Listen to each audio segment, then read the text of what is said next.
8 करोड़ की वेरिफिकेशन हो चुकी है। सो हम बहुत ज़्यादा पुरुमीद हैं कि 6 महीने में नहीं बल्कि इंशाल्लाह 4 महीने में ये जो बहुत मैसिव एक एक्सरसाइज थी वो मुकम्मल हो जाएगी इंशाल्लाह। मगर मैं ये भी वाज़ेह कर दूं कि ये ऑन गोइंग है। ये 6 महीने के बाद भी आज मैंने कहा है कि एक परमानेंट सेटअप होना चाहिए नादरा में, जो इससे पहले या आइंदा कोई भी जाली रजिस्ट्रेशन है उसे जड़ से ही उखाड़ फेंके। इस वक्त तक इस साल 60,000 शनाख्ती कार्ड रीवेरिफिकेशन के ज़रिए आइडेंटिफाई हो चुके हैं कि जो जाली हैं। इनमें 50,000 ब्लॉक हो चुके हैं और 10,000 हमारी जो एक सिस्टम है थ्रू इंटेलिजेंस एजेंसीज उनको भेज दिया गया है और 1,35,000 जो नादरा का दूसरा सिस्टम है, जैसे 5 pronged सिस्टम इस्तेमाल हो रहा है। सो आप कह सकते हैं कि इस वक्त तक 2 लाख तकरीबन जाली शनाख्ती कार्ड की आइडेंटिफिकेशन हो चुकी है, जो कि एक बहुत बड़ा रिकॉर्ड है, बहुत बड़ा फिगर है। मैं ये भी वाज़ेह कर दूं कि ये फिगर उससे अलहदा है जो एजेंसीज़ की तरफ से हमें इनपुट आती है, वो आती रही है, साल से आती रही है।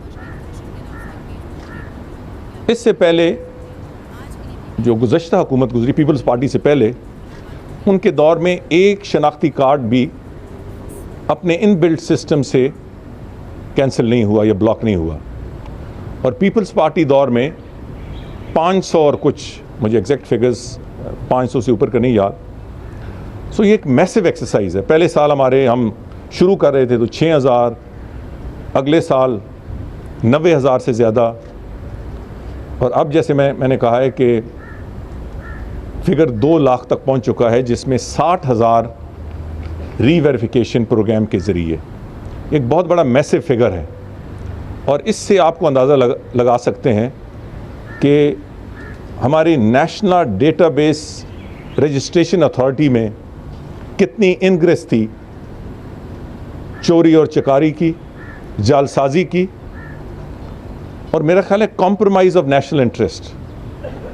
आज यही वजह है कि मुल्ला मंसूर के हवाले से जो जाली शनाख्ती कार्ड और उससे बढ़कर जाली पासपोर्ट जारी किया गया 2004 में, उसकी जवाबदेही अक़वाम मुत्तहिदा में पाकिस्तान को करनी पड़ रही है, और 20 बल्कि सैकड़ों हैं। तो ये पहली दफ़ा हुआ है और इतनी बड़ी जो बेहतरी आई है और कामयाबी, मैं तो उसे कहूँगा वो अल्लाह ताला की मेहरबानी से, अवाम की सपोर्ट से। बहुत बड़ी कोऑपरेशन की है पाकिस्तान के अवाम ने, और उसके साथ साथ मीडिया जिन्होंने सपोर्ट की है, और अब ये जारी है। सो 8.5 करोड़ की वेरिफिकेशन अभी 3 महीने मुकम्मल नहीं हुए हैं, और 60,000 से ज़्यादा आइडेंटिफिकेशन जाली शनाख्ती कार्डों की। ये एक बहुत बड़ा रिकॉर्ड है, और ये साबित करता है कि कमिटमेंट हो और कोऑपरेशन हो तो इसके अच्छे नताइज सामने आते हैं। उसके साथ साथ हमने जाली पासपोर्ट्स के ख़िलाफ़ भी क्रैकडाउन पिछले 2 सालों से किया है। आपको याद होगा कि पाकिस्तान की तारीख़ में पहली दफ़ा डिप्लोमेटिक और ऑफिशियल पासपोर्ट्स जो कानून के दायरे से हट के, जो क्वालिफाई नहीं करते थे, और उसमें बहुत सारे VIPs और VIPs के रिश्तेदार और VIPs के मुलाजमीन और VIPs के पता नहीं कौन कौन, वो हमने यकमुश्त कल 2,000 से ज़्यादा कैंसिल किए, जो से पहले कभी नहीं हुए थे। मगर उसके साथ साथ 29,000 पासपोर्ट्स जो गैर मुल्कियों ने पाकिस्तान के हासिल किए हुए थे। तो ये एक मल्टी प्रॉन्ग्ड एफर्ट है जो इनिशिएटिव मिनिस्ट्री का है, मगर इसमें इम्पास, हमारे जो डायरेक्टरेट है, नादरा, हम सब ने मिलकर किया है। और ये एक नेशनल सिक्योरिटी ड्राइव है। कोई मुल्क अफोर्ड ही नहीं कर सकता हज़ारों की तादाद में, बल्कि लाखों की तादाद में गैर मुल्कियों के पास पाकिस्तान की नेशनैलिटी या जाली शनाख्ती कार्ड हों या पासपोर्ट्स हों। मैं ये नहीं कहना चाहता, रिकॉर्ड आप साबका हुकूमतों का देख लें, इस तरफ तवज्जो ही नहीं थी। तो हम बहुत तेज़ी से इस अमल से गुजर कर रहे हैं, मगर ये जारी रहेगी। इसका मदावा करने के लिए हम इंस्टीट्यूशनलाइज कर रहे हैं नादरा के अंदर सिस्टम, ताकि आइंदा के लिए कोई इस अंधेर नगरी में, इस बहती गंगा में हाथ ना धो सके। और इसमें हमने सैकड़ों मुलाजमीन निकाले हैं, मगर इस ड्राइव जो रीवेरिफिकेशन ड्राइव हुई है, 18 ऐसे एहलकारों की निशानदेही हुई जिन्होंने सैकड़ों के हिसाब से जाली शनाख्ती कार्ड पिछले अदवार में जारी किए। उसमें 8 गिरफ्तार हो चुके हैं, 7 प्री अरेस्ट बेल पे हैं और 3 अभी गुमशुदा हैं, हम उनकी तलाश में हैं। दूसरा मरहला आइंदा चंद दिनों में आने वाला है। तो मैं ये तो नहीं कहता कि मुकम्मल सफाई हो जाएगी, जब तक ये दुनिया है बदकिस्मती से जालसाजी भी जारी है और 2 नंबर के लोग भी और चोर चिकारी भी, मगर इंशाल्लाह हम नादरा के अंदर और पासपोर्ट के अंदर हम इसे बिल्कुल मिनिमाइज़ कर देंगे इंशाल्लाह। और इस तरह अंधेर नगरी नहीं होगी कि जिस तरह पिछले कई साल से 90 की दहाई से ये एक अंधेर नगरी यहाँ मची हुई थी। और पाकिस्तान का ऑफिशियल पासपोर्ट रिकॉर्ड पे है, वो ह्यूमन ट्रैफिकिंग के लिए इस्तेमाल हुए, हमने आके कैंसिल किए। कहा जाता कि हम कार्रवाई उसके खिलाफ क्यों नहीं करते, क्योंकि उस वक्त के जो भी जिम्मेवारान थे उन्होंने कानून की शिक से फ़ायदा उठाया कि सेक्रेटरी और मिनिस्टर पासपोर्ट दे सकते हैं if it is in the public interest. हर चीज़ को पब्लिक इंटरेस्ट के दायरे में डालकर ये शनाख्ती कार्ड, ये पासपोर्ट जारी किए गए। तो कानून में अमेंडमेंट ज़रूरी है, जिसकी तरफ हम देख रहे हैं कि किस तरीके से, क्योंकि कई जगह इन द पब्लिक इंटरेस्ट आपको, मसलन अभी नादरा के, मैं उस तफसील में नहीं जाना चाहता, पब्लिक इंटरेस्ट में कई दफ़ा आपको गवर्नमेंट वर्किंग के लिए आपको देने पड़ते हैं, मगर फिर वो पब्लिक और गवर्नमेंट इंटरेस्ट में हो और बाकायदा उसकी कैटेगराइजेशन हो कि इस मकसद के लिए, इस गवर्नमेंट के काम के लिए। ये नहीं कि मेरा कोई रिश्तेदार है, मेरा कोई मुलाजिम है, मेरी किसी एक्सटेंडेड फैमिली का आदमी है, उस पर मैंने अपनी मिनिस्ट्री का रौब दिखाने के लिए इसको भी पासपोर्ट दे दो, इसको भी पासपोर्ट दे दो। ये जो जाली पासपोर्ट का धंधा है, इसको ख़त्म करने के लिए पहले तो हमने वसी किया मशीन रीडेबल पासपोर्ट का सिस्टम, और अब और ज़्यादा इस पर टारगेट करने के लिए हम ई पासपोर्ट का इजरा इंशाल्लाह कर रहे हैं बहुत जल्द। पहले उसका एक मॉडल आएगा, क्योंकि उस पर बहुत सारे अखराजात भी होता है और थोड़ा वक्त भी लगेगा, मगर मैं चाहता हूँ कि आइंदा 3-4 महीनों में हम ई पासपोर्ट का इजरा करें और फिर उसे फैलाएं, जिस तरह मशीन रीडेबल पासपोर्ट्स का हमने पिछले 3 सालों में बहुत फैलाया है, और सिर्फ पाकिस्तान के अंदर नहीं बल्कि पाकिस्तान के बाहर भी। एक बहुत बड़ी क्रैकडाउन आइंदा 2-3 महीनों में नादरा के अंदर जिन लोगों ने साल से इस जालसाजी के ज़रिए गलत लोगों को शनाख्ती कार्ड जारी किए, वो शुरू हो गया, जैसे मैंने कहा, 18 लोगों से। दूसरा ट्रांश जिनके खिलाफ कार्रवाई होगी वो इंशाल्लाह आइंदा चंद दिनों में, आइंदा चंद हफ्तों में आएगा। और उसके बाद मुझे ख़त्म करने देना जी, उसके बाद ये जारी रहेगा। और मैं ये भी वाज़ेह कर दूं कि इन लोगों के खिलाफ महकमाना कार्रवाई नहीं, दे विल बी अरेस्टेड। इन लोगों ने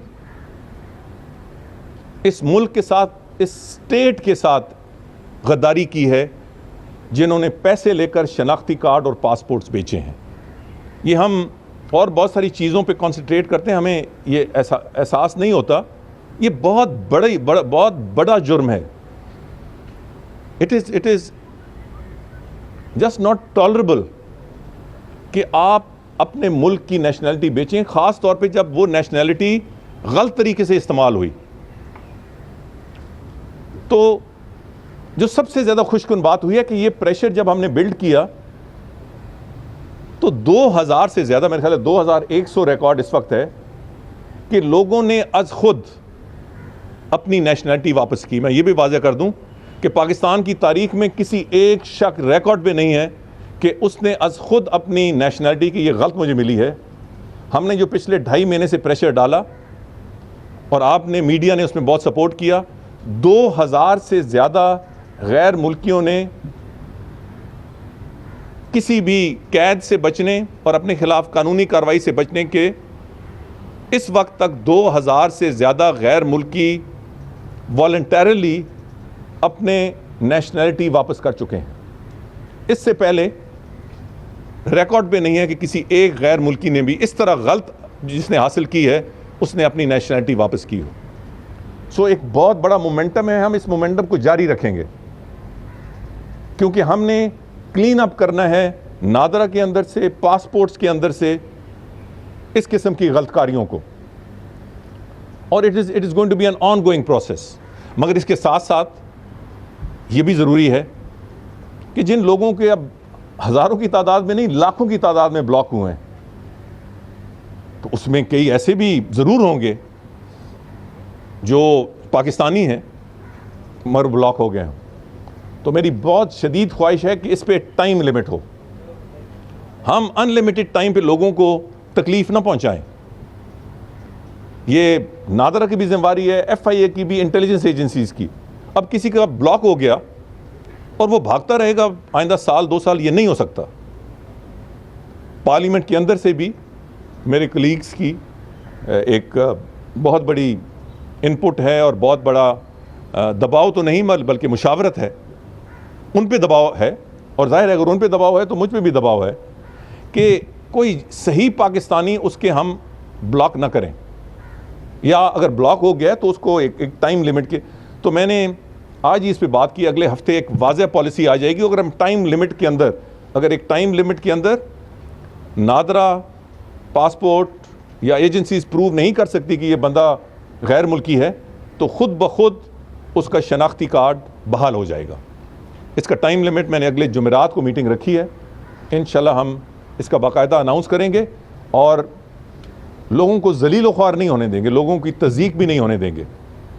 और आखिरी बात, मेरी तमाम तर कोशिशों के बावजूद अब भी लोग मुझे खतूत आते हैं, आपके मीडिया में बहुत आते हैं जिसके मैं फौरी नोटिस लेता हूँ, खतूत आते हैं मीडिया के ज़रिए।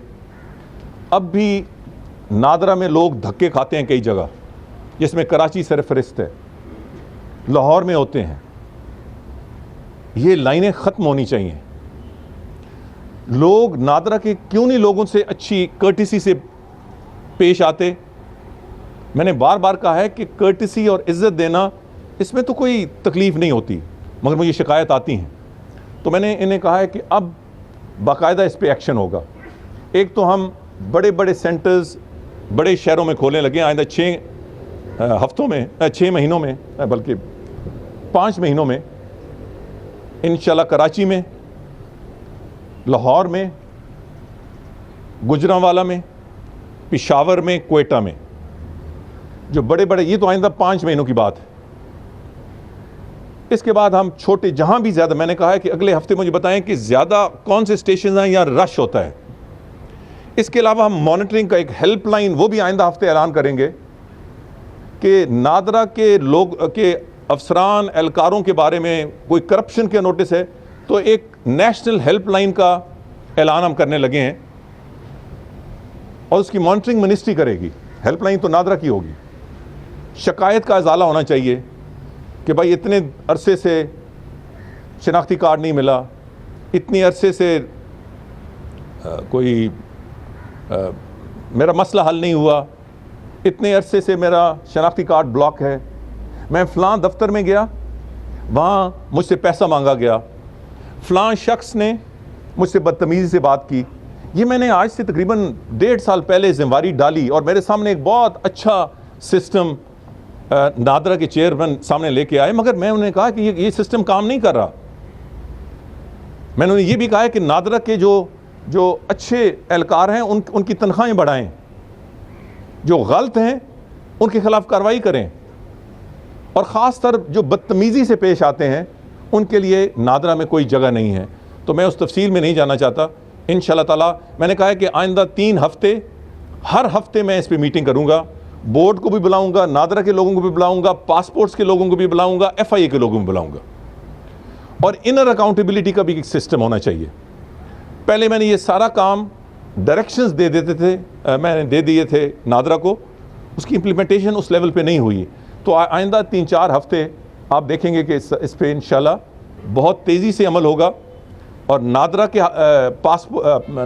शनाख्ती कार्ड हासिल करने में, पासपोर्ट हासिल करने में जो रुकावटें हैं, जो लोगों को तकलीफ़ होती हैं, इंशाल्लाह हमने बहुत सारे हल किए हैं, बहुत ज़्यादा और ज़्यादा हल करेंगे।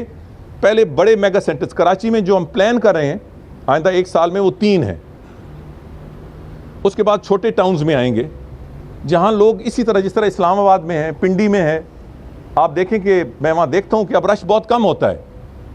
इसी तरह हम हर शहर और हर सिटी जिसमें जहाँ भी ज़्यादा रश होता है, एक मयार हम कायम कर रहे हैं। आइंदा मीटिंग में उसका मैं ऐलान करूँगा। जहाँ एक दिन में एप्लीकेंट इससे ज़्यादा हैं उसके लिए बड़ा एक नादरा सेंटर, और जहाँ ज़रूरत होगी वहाँ ह्यूमन रिसोर्स भी हम बढ़ाएंगे। सो ये बेसिकली 1 पॉइंट एजेंडा था, मगर ये एक नेशनल सिक्योरिटी ड्राइव है। इसकी मैनिफेस्टेशंस बहुत ज़्यादा हैं।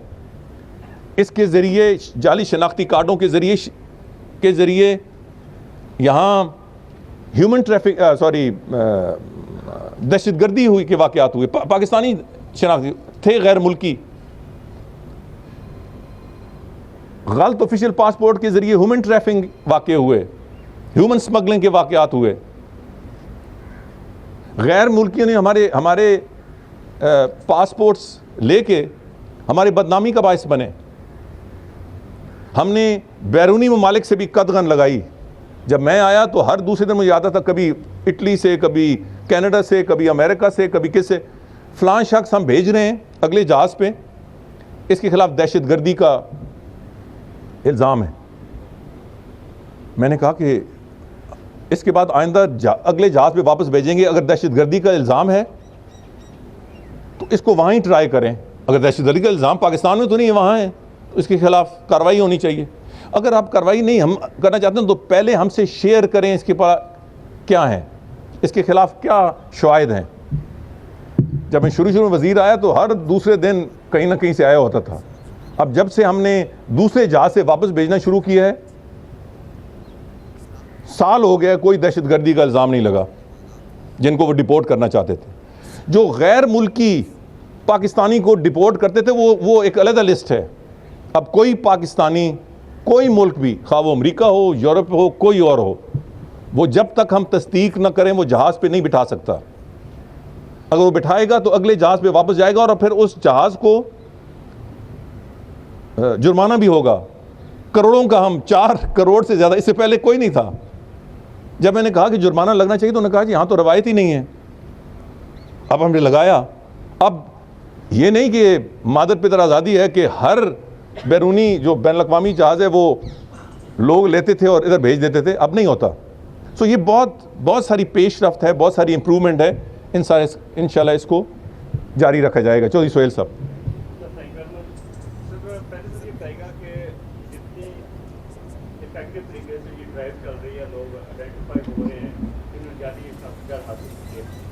इफेक्टिवली नादरा के लोग क्यों सामने नहीं लाए जा रहे या उनके खिलाफ इंक्वायरी या उन्हें अरेस्ट क्यों नहीं किया जा रहा? दूसरा सर, जब पठानकोट का वाक़या हुआ, पाकिस्तान ने बड़ा प्रोएक्टिवली काम किया, यहाँ पे FIR लॉन्च हुई और इन्वेस्टिगेशन के लिए टीम वहाँ पर गई।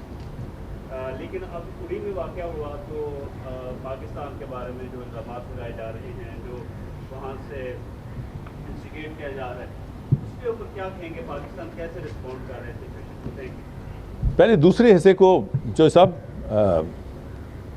आपने सवाल ऐसा किया कि मुझे ये कहना पड़ रहा है कि ये तो नहीं हो सकता कि मुद्दई सुस्त और गवाह चुस्त। हिंदुस्तानियों के पास खुद कुछ नहीं है सबूत, तो पाकिस्तान किस किस्म की कार्रवाई करे?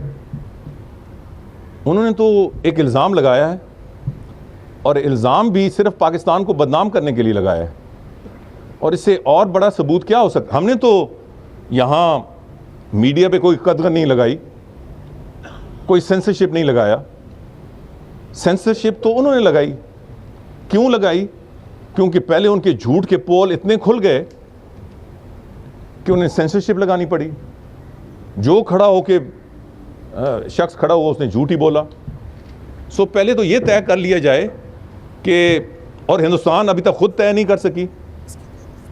उनके डीजीएमओ आपके सामने, उनसे एक बयान मंसूब किया गया पाकिस्तान के बारे में शवाहिद के हवाले से, उन्होंने खुद उसकी तरदीद कर दी। बहुत सारी और बातें जो उनकी मीडिया बड़े ज़ौक़ शौक़ से जिसकी तशहीर कर रही थी, वो सारे कॉन्ट्रडिक्ट हो गए। तो Pakistan has nothing to answer. जो भी जवाब दही होनी है वो हिंदुस्तान को करनी है। और सबसे पहले तो इस बात की जवाबदेही होनी चाहिए कि अभी एक हमला जारी था, अभी तो तहकीक शुरू ही नहीं हुई थी और उन्होंने इल्ज़ाम हम पे लगाना शुरू कर दिया। सो अगर कोई जवाब आना चाहिए, if anybody has to answer anybody, it is India. जो पहला सवाल है वो बहुत अच्छा है और सही है। मैंने भी तकरीबन यही सवाल किया। उसकी वजह चौधरी साहब ये है कि सिर्फ ये नहीं कि एक शवाहिद सामने आए और हमने कार्रवाई शुरू कर दी या नादर ने कार्रवाई शुरू कर दी और फिर उसके खिलाफ एक्शन हो जाएगा। We will have to account for it in a court of law. तो बहुत सारे और शवाहिद इकट्ठे करने पड़ते हैं, takes time, it's a huge exercise. इसलिए 18 ये जो पहले आइडेंटिफाई हुए हैं, इनमें से बहुत सारे ऐसे हैं जिन्होंने 1, 2 या 10 शनाख्ती कार्ड जाली नहीं बनाए। इनका पूरा नेटवर्क है।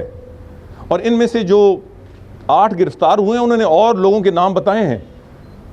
मगर हम ये भी नहीं चाहते कि बहुत सारे लोग पहले इकट्ठे कर लें और सही एविडेंस इकट्ठा ना कर सकें जो कोर्ट के सामने स्टैंड कर सकें, और खुदा न खासा ये छूट जाएं। तो हाँ, इसमें सिर्फ थोड़ा वक्त लगेगा। जो प्रोसिक्यूटेबल एविडेंस हैं उसको इकट्ठा करने में आप यकीन करें कि मैं आपसे ज़्यादा बेसब्र हूँ। हाजी साहब,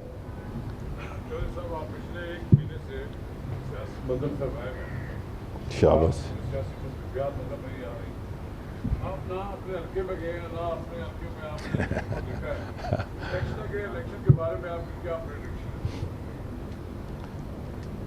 हाजी साहब, आप कई दफ़ा ज़्यादती कर जाते हैं, मैं उसकी तरदीद नहीं करता। मेरी तो सुबह शाम सियासत ही होती है, या हुकूमत की ज़िम्मेवारियाँ हैं या सियासत है। मैं ज़रूर जाता जिस मेरे दूसरे हलके में इलेक्शन हो रहा है, मगर ये आप सवाल मुझसे करने के बजाय इलेक्शन कमीशन से करते तो बेहतर था। कदगन तो इलेक्शन कमीशन ने लगाई है। पिछले लोकल बॉडीज़ इलेक्शन हुआ, मैं अपने हलके में कदम नहीं रख सका।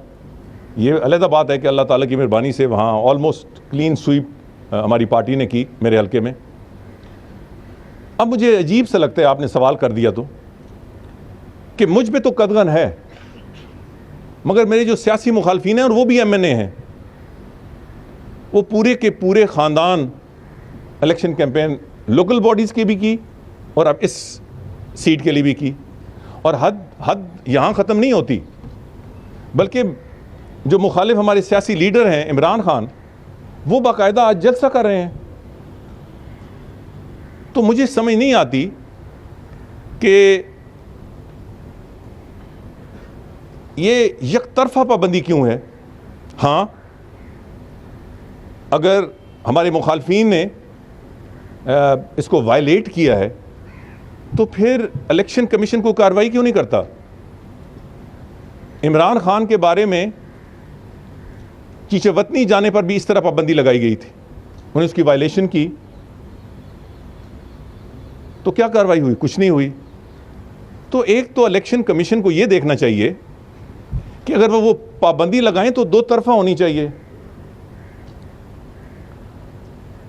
एक तरफा नहीं होनी चाहिए। एक पार्टी तो अपने इलाके में, मैं अपने गांव में पिछले 2 महीने से कदम नहीं रख सका कि मेरे खिलाफ शिकायत ना हो जाए, और दूसरी तरफ ख़ानदान के ख़ानदान कर रहे हैं। मगर दूसरी जो अहम बात है कि कोई वायलेट करे तो फिर इलेक्शन कमीशन उस पर कोई कार्रवाई तो करे। ये तो जग हंसाई है। इससे तो बेहतर है कि इलेक्शन कमीशन इमरान खान पे पाबंदी न लगाए या पब्लिक रिप्रेजेंटेटिव पे पाबंदी न लगाए। आप अपने हदायत और अपने कानून को इम्प्लीमेंट अमल दरामद नहीं करा सकते तो जग हंसाई का मौका न दें, उसका ऐलान न करें। बार बार ये कहना कि कार्रवाई होगी और आप ज़ाब्ते की अगर खिलाफ वर्जी कर रहे हैं तो फिर इसका नतीजा क्या होगा ये वाज़ेह नहीं है। तो मुझे इस बात पे अफसोस है, मगर मैं बहुत मुतमईन हूँ। ज़ाहिर है मैं हल्के में तो नहीं जा सका, मगर मेरा राब्ता रहा है। आप इंशाल्लाह देखेंगे कि हमारे सारे मुखालफीन भी पूरी कोशिश कर लें, इंशाल्लाह नतीजा बहुत मुख्तलिफ होगा। हाजी तारिक खलील साहब परसों तक आपके सामने होगा इंशाल्लाह। हाजी सर ये बताइएगा, सोशल मीडिया पर रिसेंटली एक बड़ी कंपेन भी चलती रही है कि एक मोटरवे पुलिस के एक कांस्टेबल को मारा गया है सिक्योरिटी फोर्सेस के लोगों। इस पर क्या कार्रवाई हुई है और आपका क्या रद्द-ए-अमल है? हाफिज़ साहब ये इस इशू के बारे में तो नहीं है, मगर पॉइंट अहम है आपने उठाया है। मैं इसे बहुत सीरियसली देखता हूँ। इसको कुछ छोटे मोटे वाक़े से तशबीह नहीं देनी चाहिए। It's a very serious issue. अगर ये किसी और इलाके में या किसी और जगह होता तो मैं इसकी बहुत तहकीक करता, मगर पाकिस्तान की जो मोटरवे पुलिस है उसकी माशाल्लाह बहुत अच्छी रेपुटेशन है। उन्होंने सख्ती कभी आम आदमी पे नहीं करते, बल्कि एक उनका शेवा है कि वो बाय एंड लार्ज